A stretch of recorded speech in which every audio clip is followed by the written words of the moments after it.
अरे बहू, ये बैग किस लिए भर रही हो? कहीं मायके जाने का इरादा तो नहीं है? मीरा जी ने तीखे स्वर में पूछा। राशि ने धीरे से कहा, माँ जी, कल रात पापा का फ़ोन आया था। माँ की तबीयत ठीक नहीं है और डॉक्टर ने उन्हें 2 दिन पूरे आराम की सलाह दी है। सोचा आज जाकर मिल आऊँ और शाम तक वापस आ जाऊँगी।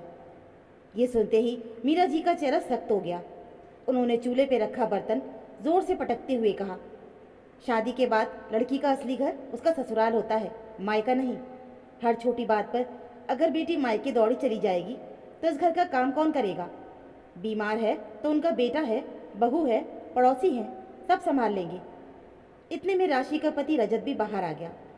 उसने पहले माँ की तरफ देखा और फिर राशि की तरफ, लेकिन उसमें कुछ भी बोलने की हिम्मत नहीं हुई।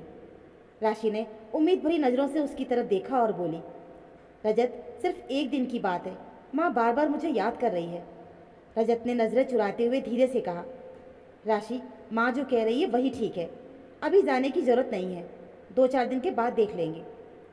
राशि की आंखें भर आईं। उसने खुद को संभालते हुए कहा, जब आपकी माँ की तबीयत खराब हुई थी तब मैं दिन रात लगातार अस्पताल में रही थी। आज मेरी माँ बीमार है तो क्या मैं एक दिन के लिए भी नहीं जा सकती? मीरा जी तुरंत बीच में बोल पड़ी, बहुत जुबान लड़ाने लगी हो बहू। अगर आज जाने दिया तो कल हर महीने मायके जाने का नया बहाना बना लोगी। हमारे घर की बहुएं ऐसा नहीं करती। राशि ने चुपचाप बैग वापस अलमारी में रख दिया। उसने किसी से एक शब्द भी नहीं कहा। उसने फ़ोन उठाया और कांपते हाथों से अपनी माँ का नंबर मिलाया।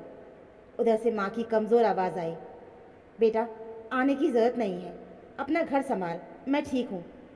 माँ की आवाज़ सुनते ही राशि की आंखों से आंसू बहने लगे। वो समझ रही थी कि माँ अपनी तकलीफ़ छिपा रही है, लेकिन उससे भी ज़्यादा दर्द उसे इस बात का था कि जिस घर को उसने अपना माना था, आज उसी घर में उसे अपनी बीमार माँ से मिलने की इजाज़त भी नहीं मिली। राशि ने किसी तरह अपनी आंसू पोंछे और फिर से रसोई के काम में लग गई, लेकिन आज उसके हाथों में वो फुर्ती नहीं थी। मीरा जी ने ये देखकर फिर से एक ताना मारा, चेहरा ऐसा बना रखा है जैसे हमने कोई बहुत बड़ा जुल्म कर दिया हो। बहू, अगर हर बार मायके के पीछे भागोगी तो ये घर कैसे चलेगा? राशि ने कुछ नहीं कहा और चुपचाप वो रोटियां सेकती रही। दोपहर करीब 12 बजे शीला चाची घर आईं। उन्होंने आते ही पूछा, क्यों मीरा, बहू अपनी माँ को देखने गई या नहीं? मीरा जी ने बिना किसी झिझक के जवाब दिया, नहीं भेजा मैंने। शादी के बाद लड़की का असली घर ससुराल होता है। हर बात पर मायके भागने लगे तो ये घर कौन संभालेगा? घर के काम तो मुझे ही करने पड़ेंगे ना। शीला चाची कुछ पल तक चुप रही और फिर बोली, बात तो ठीक है मीरा, लेकिन माँ तो माँ होती है, बेटी का मन कैसे रोक लोगी? मीरा जी ने बात को हंसकर टाल दिया, तुम नहीं जानती शीला आजकल की लड़कियों को। शाम होते होते राशि के भाई करण का फ़ोन आया। राशि उस समय आंगन में कपड़े सुखा रही थी। उसने फ़ोन उठाया तो उधर से करण की घबराई हुई आवाज़ आई, दीदी, माँ की तबीयत अचानक बहुत ज़्यादा बिगड़ गई है। डॉक्टर ने उन्हें शहर के बड़े अस्पताल में ले जाने को कहा है। माँ बेहोशी में बार बार तुम्हारा ही नाम ले रही है। अगर हो सके तो एक बार आ जाओ। राशि का गला रुंध गया। उसने रोते हुए धीरे से कहा, मैंने बहुत कोशिश की है करण, लेकिन मुझे यहाँ से आने की इजाज़त नहीं मिली। तुम माँ का ध्यान रखना। फ़ोन रखते ही उसने देखा कि मीरा जी थोड़ी दूरी पर खड़ी सब कुछ सुन रही थी, फिर भी उनके चेहरे पर कोई नरमी नहीं थी। उन्होंने सिर्फ इतना ही कहा, फ़ोन पर बात हो गई ना, अब चलो काम ख़त्म करो। उस रात राशि ने खाना तो सबको परोस दिया, लेकिन खुद एक निवाला भी नहीं खा सकी।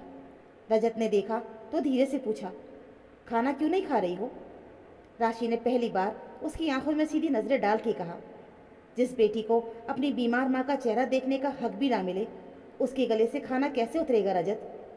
रजत के पास इस सवाल का कोई जवाब नहीं था। वो सिर झुकाकर वहीं बैठा रह गया कि तभी दरवाजे पर जोर जोर से दस्तक हुई। दरवाज़ा खुलते ही सामने गांव के रामदीन काका खड़े थे। उनके चेहरे पर घबराहट साफ थी। उन्होंने हाँफते हुए कहा, रजत बेटा, जल्दी करो, राशि की माँ को शहर वाले अस्पताल में भर्ती कराया गया है, हालत बहुत नाजुक है। जाते जाते वो बस एक ही बात कह रही थी कि मेरी बेटी को एक बार बुला दो, उससे मिले बिना मैं आंखें बंद नहीं करना चाहती।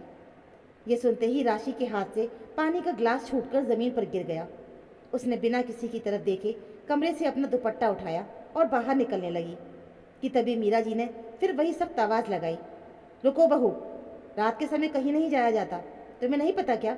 सुबह चली जाना। राशि पहली बार वहीं रुक गई, लेकिन इस बार उसने सिर नहीं झुकाया।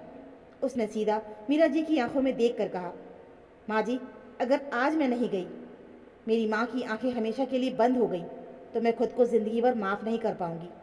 घर का काम तो मैं रोज़ करती हूँ, आपकी हर बात मानती हूँ, लेकिन आज मैं सिर्फ एक बहू नहीं, एक बेटी भी हूँ। मीरा जी कुछ बोल पाती उससे पहले रजत आगे बढ़ा।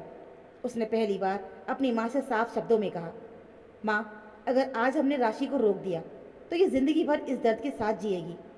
आपने हमेशा मुझे सिखाया था कि माँ की सेवा सबसे बड़ा धर्म है, फिर आज आप राशि की माँ के साथ ऐसा कैसे कर सकती हैं? मीरा जी ने गुस्से में कहा, तो तू अब अपनी माँ को गलत ठहराएगा, जोरू का गुलाम बनेगा?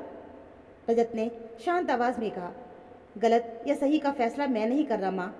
सोचिए, अगर कल को मेरी कोई बहन होती और उसके ससुराल वाले उसे आपसे मिलने नहीं देते, तब आपको कैसा लगता? शायद आपकी इसी संकीर्ण सोच की वजह से भगवान ने आपको बेटी नहीं दी और मुझे कोई बहन नहीं मिली। ये सुनकर मीरा जी एक पल के लिए सन्न रह गई। उनके पास कोई जवाब नहीं था। रजत ने तुरंत बाइक निकाली और राशि को लेकर अस्पताल की तरफ निकल गया। जब दोनों अस्पताल पहुंचे तो राशि की माँ को ऑक्सीजन लगी हुई थी। जैसे ही उन्होंने राशि को देखा, उनके चेहरे पर एक हल्की सी मुस्कान आ गई।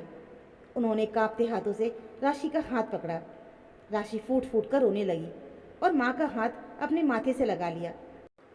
रजत ये सब देख रहा था। उसे पहली बार एहसास हुआ कि कुछ फैसले घर की परंपराओं से नहीं बल्कि इंसानियत से लिए जाते हैं। अगले दिन डॉक्टर ने बताया कि समय पर अस्पताल पहुंच जाने की वजह से अब माँ की हालत खतरे से बाहर है। ये सुनते ही राशि ने राहत की सांस ली। माँ ने राशि की तरफ देख कर कहा, बेटी, ससुराल को अपना ज़रूर मानना, लेकिन ये कभी मत भूलना कि मायका कभी पराया नहीं होता। घर लौटते समय पूरे रास्ते रजत एक शब्द भी नहीं बोला। घर पहुंचते ही उसने सबसे पहले अपनी माँ मीरा जी के सामने बैठकर कहा, माँ, कल अगर मैं चुप रहता तो राशि अपनी माँ से आखिरी बार भी नहीं मिल पाती। अगर यही बात मेरी बहन के साथ होती तो क्या हम सह पाते? मीरा जी का सिर शर्म से झुक गया। उन्होंने मन ही मन सोचा कि अगर उनकी अपनी बेटी होती और उसे उनसे मिलने से रोका जाता तो उनका दिल भी टूट जाता। उन्होंने बिना देर किए राशि के पास जाकर उसका हाथ पकड़ लिया और भर्राई हुई आवाज़ में बोली, बहू, मुझे माफ़ कर दो। मैंने हमेशा तुम्हें सिर्फ बहू समझा, बेटी नहीं। अब से अगर तुम्हारे मायके में किसी को भी तुम्हारी ज़रूरत होगी तो तुम्हें किसी से इजाज़त मांगने की ज़रूरत नहीं है। बेटियां अपने माँ बाप से मिलने जाती हैं, कोई गुनाह करने नहीं। राशि की आंखें भर आईं। उसने धीरे से कहा, माँ जी, मुझे आपसे कोई शिकायत नहीं, बस इतना चाहती हूँ कि जिस दर्द से मैं गुजरी हूँ किसी और बेटी को कभी ना गुजरना पड़े। मीरा जी कुछ बोल नहीं पाई। उनका सर शर्म और पछतावे से झुका हुआ था।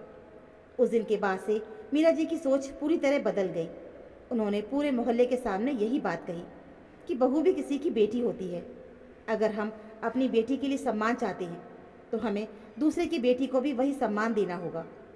उस एक घटना ने न सिर्फ उस घर का माहौल बदला बल्कि पूरे समाज को ये सीख दी कि शादी के बाद बेटी का एक नया घर ज़रूर बनता है, लेकिन मायके से उसका रिश्ता कभी ख़त्म नहीं होता।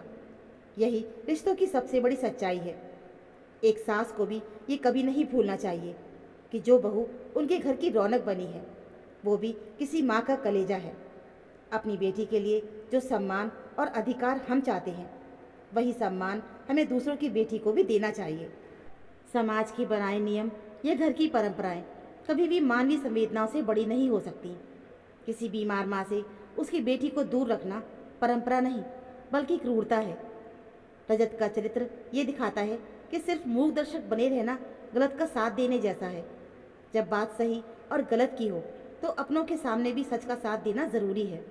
साथ ही शादी लड़की का जीवन बदलती है, लेकिन उसके माता पिता के प्रति उसके कर्तव्यों और प्रेम को ख़त्म नहीं कर सकती। तो दोस्तों, ये थी हमारी आज की कहानी। आशा करती हूँ आपको ये कहानी ज़रूर पसंद आई होगी। कहानी अच्छी लगी हो तो प्लीज़ वीडियो को लाइक और चैनल को सब्सक्राइब ज़रूर कर लीजिएगा। मिलते हैं फिर एक और ऐसी नई कहानी के साथ। तब तक के लिए धन्यवाद।